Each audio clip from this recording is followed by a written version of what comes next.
భీముడు, దుశ్శాసనుడు వీళ్ళిద్దరిలో ఎవరు గొప్పవారు అని అడిగితే మహాభారతం గురించి తెలిసిన వాళ్ళు ఎవరైనా సరే భీముడు గొప్పవాడు అని చెప్తారు. నేనైతే దుశ్శాసనుడు గొప్పవాడు అని చెప్పను, కానీ దుర్యోధనుడు కనుక మంచివాడైంటే దుశ్శాసనుడు కూడా మంచివాడై ఉండేవాడేమో. శకుని మామ చిన్నప్పటి నుంచి దుర్యోధనుడికి మంచి నేర్పించుంటే దుర్యోధనుడు కూడా చాలా మంచివాడయ్యేవాడేమో. ధర్మరాజు కాకపోయినప్పటికీ, ధర్మరాజులోని గుణాలన్నీ లేకపోయినప్పటికీ మంచివాడైతే అయ్యేవాడేమో.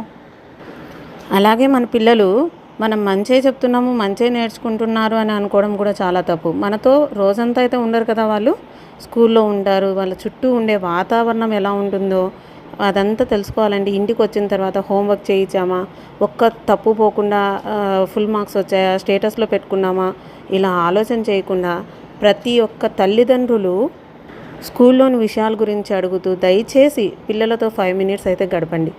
అది చాలా యూజ్ అవుతుంది.